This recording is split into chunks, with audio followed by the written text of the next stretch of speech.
Hello, everyone. Welcome to Creativity Hive's weekly show. I'm Miriam Haugen. I'm part of the Creativity Hive team. We help creatives to tell stories through one-on-one teaching and live group coaching. And one of the things that we really enjoy about this weekly hangout, working in all forms of motion media, sometimes post-production, but that global aspect has been really fascinating to me. Today, we are happy to have Alex White joining us from a very challenging part of the world. Welcome, Alex. Thank you for having me. I'm a motion designer, aka developer for Adobe products, creating scripts and plugins for After Effects and Premiere Pro. And currently, I'm based in Kyiv, Ukraine. Oh my goodness. So that, as I said, is a very challenging part of the world. If you don't mind telling us, what has your life been like over the last year? Yeah, it's been almost a year, and on February 24th, it's going to be a year since Russia invaded Ukraine. And frankly speaking, it was extremely challenging, and I have never ever expected, such circumstances to occur in my life. So yeah, at the beginning of the war on February 24th, lots of different thoughts were in my mind on what I should do.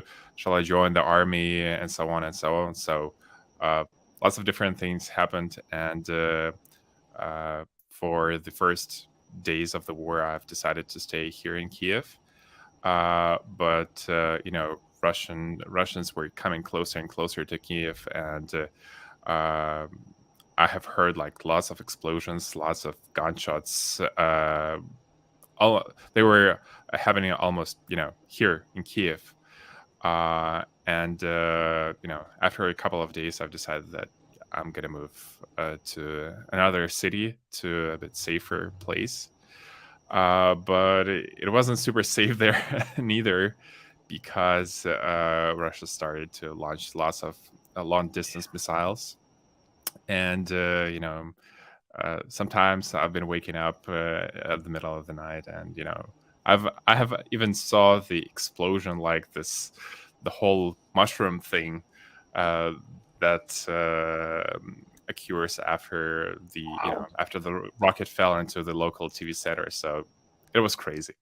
But yeah, I'm alive, doing my work, and hopefully this whole thing will end soon. So you moved away from Kyiv, and now you're back in Kyiv, right? Yeah, yeah, Is yeah, that yeah. true?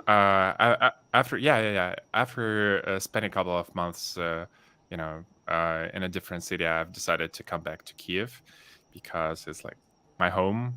And after for the first time, when I came back to Kiev, it felt like it was a zombie city, or post-apocalyptic picture. My brain was painting post-apocalyptic picture because there were no people at all, no cars, and you get used to see some kind of a advertisement, some lights in some places, like open shops, restaurants, and so on. And there were nothing like that at all in Kiev. So it felt like the nature will come back. And I have read on the news that some wild animals even came back to Kiev. So deers, and lots of different animals came actually inside the city, because they were not afraid that people will hunt them anymore. Really? Really, you had deer inside the city? Yeah, yeah. So it was crazy. Uh, Interesting. I I wouldn't dive deep into lots of challenges we faced at the beginning of the war, because I don't think that that would be super interesting to auditory, and it might be even a bit boring. But uh, at the beginning, it was like very challenging, especially with food, with the gas, and yeah, lots of people wanted to immigrate from Kiev to different regions. uh, where the war, kind of was not happening at that time, and the Russian army hasn't invaded those regions, and it was insanely hard to even rent something there. So yeah, this and that, it was super challenging, but I have managed to find the place and continue working on my scripts. And I guess during the February or March, I have released another update of my tool-day viewer. So it was crazy, but it helped me to switch my mind to work. So the power grid, I mean, you're sitting in the dark right now. So Well, how are you managing to work without power? the power issue came only during the October when Russia Mhm. started um, um, to bomb Ukraine with long distance missiles, and their target was power grids and power elements. So before October, it was totally fine. Speaking of power, electricity, and so on. Mhm. But for for the last couple of months, I saw that the situation is getting worse. And previously you didn't have a power supply for an hour or for 2 hours during the day, and nowadays, well, I've decided that I got to do something with the power when I lost power supply for like 2 or 3 days. There were no power at all, and it felt like I was brought to the middle age century. So I have managed to find out the portable power station, and basically all my apartment is powered by that portable power station. So even at the times when there's no power at all in my building, my apartment has some lights. I am going to bring Mo on here who can commiserate with that situation. Hi, Alex. Hello, How are you? Mo. Hey, Hey, man. Hi, Miriam. So I'm so like these in two that guys. song, "Staying Alive." So Mo is in Africa. You're also dealing with problems with your power. Talk about that, Mo. We have what's known, Alex, I'm sure you might have heard load shedding, right? Yeah. So load shedding is basically where they cut your power for a certain amount of time every day, because apparently the power generators can't manage the capacity. But it's really not the case. It's all got to do with lots of corruption and just total mismanagement of the power grid. So each year they kind of say, okay, they're going to fix it. It's going to cost a million or $200 million, whatever it is, and then that money just simply disappears. And they fix one out of six problems. And the CEOs of this company called Escom keep getting fired and replaced, over and over again. And now they've kind of gotten us used to the fact that there's load shedding. So it's like Zimbabwe. It's the same thing. They eventually almost kind of brainwash you into accepting the fact that, yeah, well, the power's going to go off. So you feel you're saving electricity, you're saving power, you're saving a little bit of money. But then what happens is, on top of that, they go and increase the electricity rate by about 33%. 33%, which is absolutely ludicrous, and then make the public statement, which is quite, and say that that money is going to be used to fix the generators. And then they roll out I think, R1 trillion green, kind of green solution. They can't even do a non-green solution. So it's really, really bad. So I'd like to know how you're dealing with it, though. Now, Alex, so what? Tell us about this. You have something that actually powers the lights in your computer, right? In your Yeah, apartment. Tell us, exactly. yeah, tell us about that. So I have purchased a portable power station. I think it's called the Is company it a called battery EcoFlow. operated? Not What is it? Yeah, it's some kind of a sort of big power bank with lots of capacity, and you can power almost all your apartment. So it brings around, the capacity is around 3 kilowatts. So it's enough to power all lights, power your freezer, power computer, internet, and maybe something else. Maybe even boil some water if you would like to have a cup of tea. So it really saves the day, because when there is no lights and it's lonely and dark in the city, it feels kind of depressing, I must admit. So having such a thing that allows you to continue working and having normal life is extremely it's basically a lifesaver.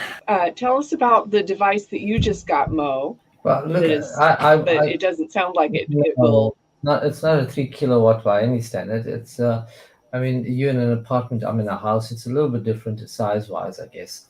So you're going to need something huge like an inverter that runs, reverse kind of power. So for me, it's not important to have the lights on or anything like that. It's more important to be connected at all times. So I got a little. It's a mini UPS. It's just to your your fiber box and to your router. Really, that's as basic as you can get. A little 30 watts, so it powers maybe one or two or three little devices, and then a USB C to power your phone if you need. There's really no need to actually, the only necessity to power, or the only reason I would think to power lights and so on would be like if we're getting onto a show and then I can't get onto the show, so you need to have the that sort of thing powered. But in South Africa, it's prohibitively expensive to get that sort of inverter unit, and the companies are making quite a bit of money from it. So for me, it's more important to just stay online, even though you got mobile data, which is fine. What's happened is that of late, the power outages have gotten longer. So after 2 hours, the cellular towers have been designed for backup to manage about 2 to 3 to 4 hours. At about 2 hours, you suddenly start losing signal by about 50%. You even lose voice quality to about 70%. So you need to have your fiber on. It's on your cell phone, Yeah, right? on the 3G and 4G and 5G networks. It's Yeah. the towers can't manage. So so how is your connectivity, Alex? For the first time, well, actually, before purchasing this portable power station, I found a guy that helped me to, make a cable that I was using to power up my router from the power bank. So I was still using the Wi-Fi. The local operators, they well, actually are using UPSs to power up their routers and all that sort of thing. So if your local Wi-Fi router in your apartment can be powered up, then you can still use the regular internet.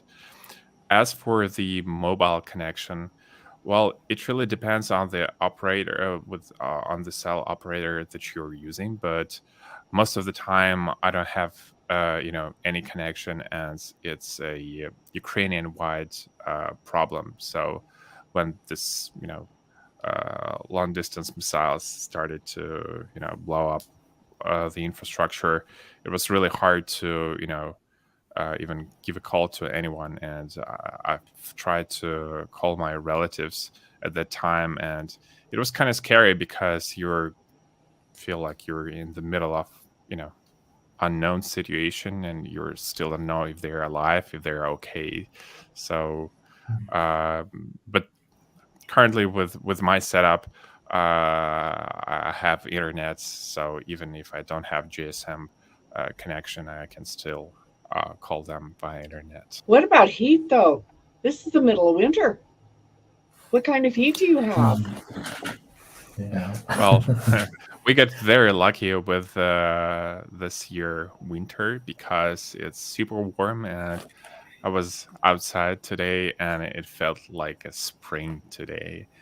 The weather, it was such warm Oh and my nice. gosh. It was great. Yeah. Uh, as for the heating, well, it's the situation is okay, and it's around 21 Celsius degrees here in my apartment, which is like really good temperature. I don't know how much it is in Fahrenheit, but 21 Celsius is pretty okay. So you can even wear just trousers and you'll be fine. 21 Celsius. Yeah, that's what? In the 60s, 21 I is, think. I'd have to do yeah, the it's a nice. conversion. I'm not It's do it on the fly. it's not hot. It's not 24, which is ideal, but it's not freezing cold as well. So it's a nice temperature to work in. It's a great temperature. Yeah. Quite lucky. Yeah. I have the backup system. Well, I have also bought gas. How can I say this? Gas stove. Yes. So I can still, boil some water even if I will run out of the electricity and warm up with some tea. Or Yeah. I have some portable thing that uh, can be plugged into the regular AC plug, and it can generate some warm as well. But so far so good. I haven't trapped in such situation where I need to have an additional warm. So, which is great. And still I have my computer that will generate some heat as well. Yes, I'm sure it will. Right. Yeah. It's not Yeah. your computer to keep you warm. So, what about your business? Are you able to continue to make money? Just keep yourself going. Yeah, of course. Otherwise, I couldn't be able to afford some portable power station. Right. Well, frankly speaking, I guess the global recession that started last year is kind of killing some business because people spending less nowadays on everything. And I can feel that from my business. I can feel that from talking with lots of different developers, designers, and people from different industries. Some of the industries are booming, of course, but the majority of those industries that I'm working with or I'm familiar with, they're kind of hidden. They're feeling this global recession. But yeah, I'm still doing my thing, and hopefully will continue doing my thing because I really enjoy working with video and helping people with optimization of their workflow. Which I realized that we didn't really go over exactly what it is that you. It's always hard to explain it because it's hard to explain it without diving deep into the technical details. Right. So if I can describe it like in a few words, it's more like creative technologist or senior motion designer.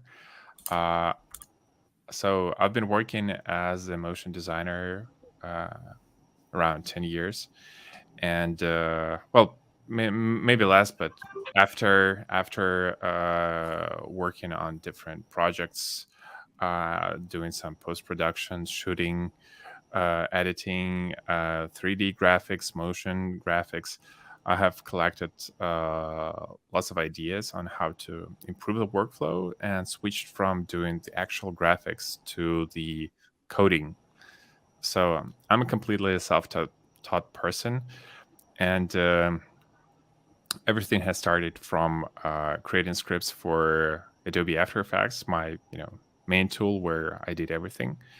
And my first script was related to auto-saving the projects. At that time, when I've been working as a designer, there was no way uh,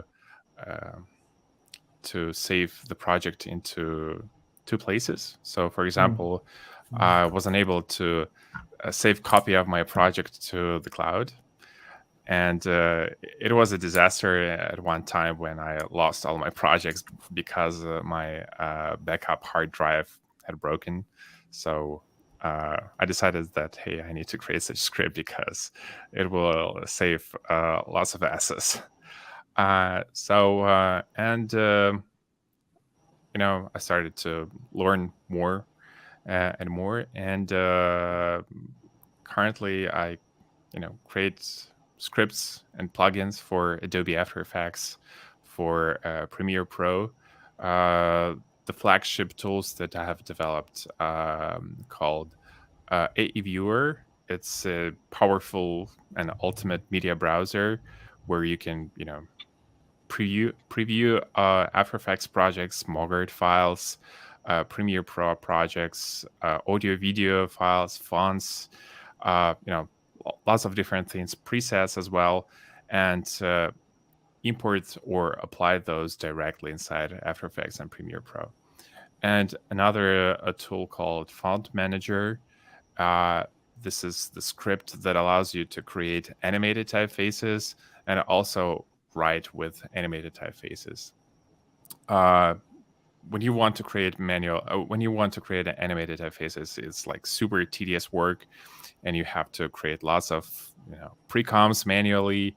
Also, there is no way to work with metrics and kerning. There were no way to do that before Font Manager, but with the Font Manager, you can generate your animated typefaces in a few clicks, and it's dope stuff. AView Pro 2. Awesome. Right now. So yes, I know. Yes, exactly. So Mo, you used a lot of his products, right? Or you used Yeah, some of these things? I particularly the AView is pretty cool. I mean, it's I have a lot of scripts that I use, and the A viewer is one of the only, well, there's two or three that is incorporated into my workspace. Awesome. I have tons of these things, but one of them is Red Giant, and then you sitting right next to that. And in Premiere Pro, it's part of the main workspace. No matter what, it's there. And unfortunately, I must say this to Alex, when you went from AView Pro 1 or I think to 2, there was a point, and I'm not sure if it was on my side, where I lost all the symbolic links to the Mogats, to my Mogat packs. I'm like, oh my God, all this, just the symbolic links were gone. So I had to find amongst like 1,000 Mogat packs and the ones I chose, and you can, how it is, you can categorize them, and it's pretty powerful. I had to go and find them all again. And I was like, maybe your electricity went off that night, because I was like, Alex, you scoundrel, what have you done with the code? Have you just killed the code?